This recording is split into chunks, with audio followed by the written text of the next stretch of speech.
இயேசு உங்களை நேசிக்கிறார். பிரியமானவர்களே, இந்த நாளில் ஆண்டவர் நம்மளோடு பேசும்படியாய் வேதத்திலிருந்து ஒரு 2 வசனங்களை வாசித்து ஆண்டவர் நமக்கு கற்றுக் கொடுக்கக்கூடிய காரியத்தை பார்ப்போம். அது மத்தேயுவின் புஸ்தகம் 7வது அதிகாரம் 8வது வசனம், 9வது வசனம், 10வது வசனம் இப்படியாக சொல்லுது: உங்களில் எந்த மனுஷனானும் தன்னிடத்தில் அப்பத்தை கேட்கிற தன் மகனுக்கு கல்லை கொடுப்பானா? மீனை கேட்டால் அவனுக்கு பாம்பை கொடுப்பானா?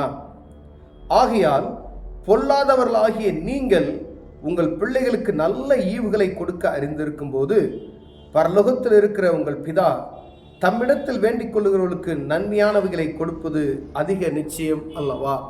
பிரியமானவர்களே, இங்கு ஆண்டவர் இயேசு கிறிஸ்து சொல்லுகிற ஒரு காரியம், நீங்கள் உலகத்தில் இருக்கக்கூடிய ஒரு மனுஷனாகிய நீ உன்னுடைய பிள்ளைக்கு நல்ல ஈவை செய்வதற்கு நீ ஆயத்தமாக இருக்கிற. அதுக்கு தான் ஆண்டவர் சொல்றாரு, எந்த மனுஷன் ஆனாலும் சரி தன்னிடத்தில் ஒரு அப்பத்தை கேட்கிற மகனுக்கு, தன் மகனுக்கு கல்லை கொடுப்பானா? அப்பத்துக்கு பதிலாக கல் கொடுப்பானா? ஒரு கல்லை தின்றா அப்படின்னு சொல்லுவானா? மீனை கேட்டால் அவனுக்கு பாம்பை பிடித்து கொடுப்பானா? சாப்பிடு அப்படின்னு சொல்லி கொடுப்பானா? இப்படிப்பட்ட காரியத்தை நீ இந்த உலகத்தில் இருக்கிற மாம்சத்தில் பிறந்த நீ இந்த காரியத்தை செய்ய மாட்ட. ஆகையால் பொல்லாதவர்களாகிய நீங்கள் உங்கள் பிள்ளைகளுக்கு நல்ல ஈவை கொடுக்கும்போது, அறிந்திருக்கிற போது, என் பிள்ளைக்கு நல்லதை தான் நான் செய்யணும், என் பிள்ளைக்கு நான் நல்லதை தான் செய்யணும்னு நினைப்பேன். ஒவ்வொரு மனிதனும், பூமியில் இருக்கிற எந்த ஒரு மனுஷனும் தன் பிள்ளைக்கு என்ன செய்வான்? நல்லதை தான் செய்யணும்னு நினைப்பாங்க. எந்த பேரண்ட்ஸும் பிள்ளைக்கு கெட்டதை செய்யணும்னு நினைக்கவே மாட்டாங்க. இவன் நல்லா தான் இருக்கணும், சாப்பாட்டில் பெஸ்ட்டாக கொடுக்கணும் அப்படின்னு அவன் என்ன கேட்குறானோ அதை வாங்கி கொடுக்கணும்னு சொல்லி நம்ம என்ன செய்ய பிரயாசப்படுகிறோம். முடியாத சூழ்நிலை கூட எப்படியாவது கடன்பட்டுனாலும் அதை வாங்கி கொடுக்கக்கூடிய ஒரு நிலைமையில் நாம் இருக்கிறோம். ஏன்னா என் பிள்ளை கேட்டுட்டான், அதை எப்படியாவது வாங்கி கொடுக்கணும். ஒருவேளை முந்தி ஒரு குறிப்பிட்ட ஒரு 25 வருஷத்துக்கு முன்னாடி இருக்கிற பேரண்ட்ஸு அப்படிலாம் பார்த்தீங்கன்னா அவங்க கொடுக்கறது தான். அப்போ ஒரு கண்ட்ரோல் இருந்துச்சு. ஆனால் இப்போ அப்படி கிடையாது. பிள்ளை 1 லட்ச ரூபாய்க்கு செல்லு கேட்டாலும் வாங்கி கொடுக்குறாங்க, 1.5 லட்ச ரூபாய்க்கு ஐஃபோன் கேட்டாலும் வாங்கி கொடுக்குறாங்க. அப்படிப்பட்ட காலகட்டத்தில் இருக்கிறோம். அந்த காலத்தில் நீங்கள் ஒரு கடலை மிட்டாய் கேட்டால் தான் வாங்கி தருவாங்க. இந்த மாதிரி இப்படிப்பட்டதான விலை உயர்ந்த பொருள் யாரும் வாங்கி கொடுக்க மாட்டாங்க பாருங்களேன். அப்போ அந்த அளவுக்கு கண்ட்ரோல் அப்போ இருந்துச்சு. இப்போ உலகம் எலக்ட்ரானிக்கல்ஸ் உலகத்தில் போய்விட்டது. நவீன உலகம் என்று சொல்ல காரியத்தில் நம்ம போய்கொண்டு இருக்கிறோம். பிள்ளைங்க பார்க்குறதெல்லாம் கேட்குறாங்க, வேற வழி இல்லை, இப்படி தான் செய்யணும். பொருளாதார வசதிகள் கூட கூட பிள்ளைகளுடைய தேவைகள் அதிகப்படுகிறது. ஒரு படிக்க போகிற இடத்துல அவன் கேட்குற காரியத்தை நம்ம என்ன செய்யறோம்? வாங்கி கொடுக்குறோம். இல்லை, அதுக்கு பதில் வேற எதையாவது வாங்கி கொடுப்போம். நீ என்ன காம்ப்ரமைஸ் பண்ணாலும் அதை வாங்கி அதை செய்ய முடியாது. அதை கேட்டதை வாங்கி கொடுத்ததான் அப்படி. நீ இதை படின்னு சொல்லுங்க, அவன் என்ன நினைக்கிறானோ அதுதான். இல்லைன்னா அவன் நமக்கு மாறுபாடாக தான் அவன் செய்வான ஒழிய நம்ம நினைத்ததை, அவன் கேட்டதை நம்ம வாங்கி கொடுப்பதற்கு தான் நம்ம பிரயாசப்படுவோம். எந்த பேரண்ட்ஸும் பிள்ளைக்கு என்ன செய்யணும்? நல்ல ஈவை கொடுக்கணும்னு சொல்லி அறிந்திருக்கிறோம். ஆண்டவர் சொல்றாரு பாருங்க, பொல்லாத மனிதர்களாகி நீங்க உன் பிள்ளைக்கு நல்ல காரியத்தை, நல்ல ஈவுகளை செய்வதற்கு நீ அறிந்திருக்கிறாயே, அப்பொழுது தம்மிடத்தில் வேண்டிக்கிறவர்களுக்கு நன்மையானவளை கொடுப்பது அதிக நிச்சயம். ஆண்டவர் இடத்துல, பரலோகத்தில் இருக்கிற உன் பிதா, அவரிடத்தில் நீ வேண்டிக் கொள்கிறவர்களுக்கு வானத்தையும் பூமியும் படைத்த, உனக்காக இரத்தம் சிந்தி மீட்டு கொண்டவனை விலைக்கிரயம் கொடுத்து வாங்கி இருக்கிற பிதாவானவர், அப்பா பிதாவை என்று கூப்பிடக்கூடிய புத்திர சுவிகாரத்தை கொடுத்தவர் உனக்கு நன்மையான காரியங்களை செய்வதில் எவ்வளவு கவனமுள்ளவராய் இருக்கிறார் என்பதை நீ அறிந்து கொள்ளும். எத்தனை நேரத்தில் அப்படி நம்ம தெரிஞ்சிருக்கோம் தெரியல. நம்ம பிள்ளைக்கு நம்ம செய்யறோம். ஆமா, எனக்கு ஒரு பிதா ஒன்று, எனக்கு ஒரு தகப்பன், உலகப்பிரமான தகப்பன் ஒருவர் இருக்கா, நம்ம அப்பான்னு சொல்லக்கூடிய நம்ம பெற்றெடுத்தவரை. ஆனா வானத்தையும் பூமியும் படைத்த ஒரு பிதாவை நமக்கு இருக்கிறார். அப்பா பிதாவை என்று கூப்பிடக்கூடிய புத்திர சுவிகாரத்தின் ஆவியை தந்திருக்கிறார். பார்த்தீங்களா? அவரு முதலில் தேவனுடைய ராஜ்யம்தான்.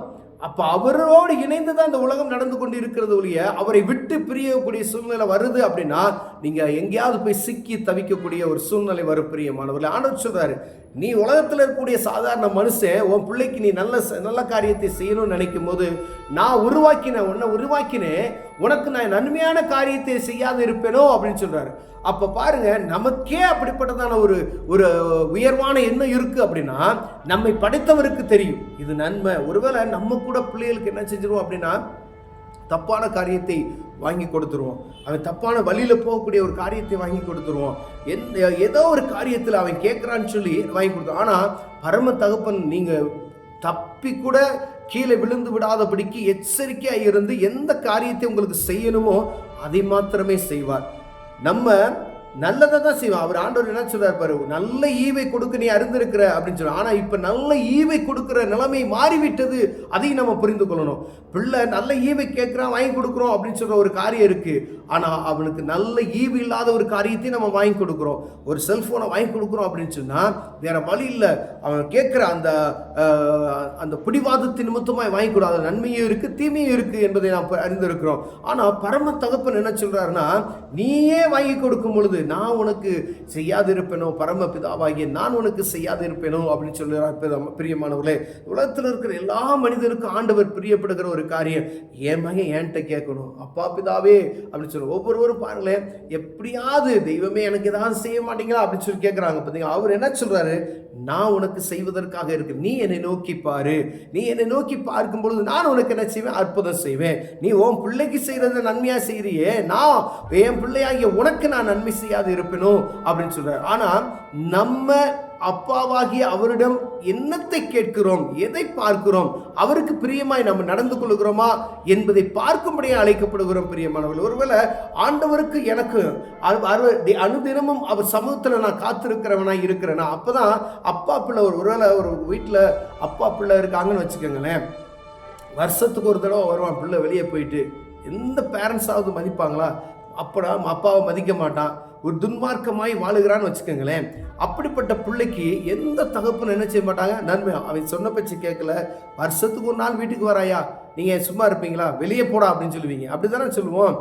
அப்போ ஆண்டவர் சமூகத்தில் அனுதினமும் அவருக்கு பிரியமாய் நம்ம நடக்கும் பொழுது அவர் நம்மை அனுதினமும் விசாரிக்கிறவராய் இருக்கிறார். பிரியமானவர்களே, நம்முடைய தேவைகளை அறிந்து அதை சரியாய் செயல்படுத்துவார். நீங்க கேட்கிற காரியம் உங்களுக்கு நன்மையாய் இருக்குமே ஆனால் அதை உங்களுக்கு வாய்க்க பண்ணி தருவார். ஒருவேளை என் மகனுக்கு இது கொடுத்தா அவன் ஆபத்துல போய் மாட்டிக்கொள்ளுவான், ஏதோ ஒரு பிரச்சனையில போய் அவன் சிக்கிக்கொள்ளுவான் அப்படின்னு சொன்னா, ஒரு இடத்த வாங்குறீங்க, ஒரு இடம் உங்களுக்கு ரொம்ப பிரியமாய் பிடித்து விட்டது, அந்த வீடு ரொம்ப அழகா இருக்கு, நீங்க வாங்கணும்னு சொல்லி ஆசைப்பட்டீங்க, ஆண்டவர் சமூகத்தில் போய் நீங்க ஜெபிக்கிறீங்க. ஆனா அந்த இடத்துல ஏதோ ஒரு வில்லங்கம் இருக்கிறது, ஏதோ ஒரு பிரச்சனை இருக்கிறது என்பதை ஆண்டவருக்கு நீங்க அறிய மாட்டீங்க. அப்ப என்ன செய்வார், கால தாமதத்தை மாற்றி போடுவார். ஒருவேளை அதை நீங்க புரிந்து கொள்வதற்காக ஆண்டவர் நேரங்களை மாற்றி கொடுப்பார். ஒருவேளை என் மகன் புரிந்து கொள்வான் இல்லை அப்படின்னு சொல்லி போராடி கொண்டு இருக்கும் பொழுதுதான் நீங்க உங்களுக்கு தெரியும், அது யாராவது வேற யாராவது வாங்கிக்கிட்டு அதுல வில்லங்கங்கள் இருக்கிறது அப்படின்னு சொல்லி ஏதோ ஒரு பொருளை வாங்குவீங்க, அந்த பொருள் நிமித்தமா அது பாதிக்கப்படுவீங்க, ஏதோ ஒரு நஷ்டத்தை அதனால உண்டாகி போகும் சொன்னா ஆண்டவர் என்ன செய்வார், ஏன் பிள்ளை நஷ்டப்படக்கூடாதுன்னு சொல்லி அதை தள்ளி போடுவதற்கு வல்லமையாக இருக்கிறார். பிரியமான, அப்ப எனக்கும் என் தகப்பனுக்கு எவ்வளவு நெருக்கம் இருக்க வேண்டும், அதே போல நமக்கும் ஆண்டவருக்கும் உள்ள நெருக்கம் அனுதினம் இருக்கணும். ஏதோ ஒரு நாள் போனா உலகத்தில் இருக்கிற தகப்பன் மதிக்க மாட்டாரு. அதே போல ஆண்டவர் தேவ சமூகத்துல வந்து அனுதினமும் என்னை நீ ஆண்டவர் சமூகத்துல போய் அமரணும். அப்ப அப்பா பிள்ளைக்குள்ள உறவு என்ன செய்யும், ரொம்ப அருமையானதா இருக்கும். பிரியமா, அப்ப நீங்க தேவ சமூகத்துல கேட்கும் பொழுது எந்த ஒரு காரியத்தையும் நீங்கள் பெற்றுக்கொள்வதற்கு ஆண்டவர் மகிமையுள்ளவராய் இருக்கிறார். பிரியமானவர்களே, அவர் மனிதன் கிடையாது, அவர் வானத்தையும் பூமி உண்டாக்கினவர், நம்முடைய உள்ளித்திரியங்களை அறிந்திருக்கிறவர். அப்ப தேவ சமூகத்தில் அனுதினமும் நம்மை காத்திருந்து அவர் சமூகத்தில் கேட்டோம்னு சொன்னா ஆண்டவர் அற்புதங்களை செய்ய வல்லமையாக இருக்கிறார். கண்களை மூடுவோம், ஜெபிப்போம். அன்பின் தகப்பனே, அப்பா உண்மையே நோக்கி இருக்கிற ஒரு இருதயத்தை தாங்க. உலகப்புறமான மனுஷனாகிய நாங்கள் எங்க பிள்ளைகளுக்கு நல்ல காரியத்தை செய்யணும்னு நினைக்கிறார். ஆண்டவரே, நீங்க உமது பிள்ளையாகி எங்களுக்கு நன்மையை செய்வது எவ்வளவு நிச்சயம் ஆண்டவரே, அதை புரிந்து செயல்படுகிற அனுபவத்தை எங்களுக்கு தாங்க. இயேசுவின் நாமத்தில் பிதாவே, ஆமென்.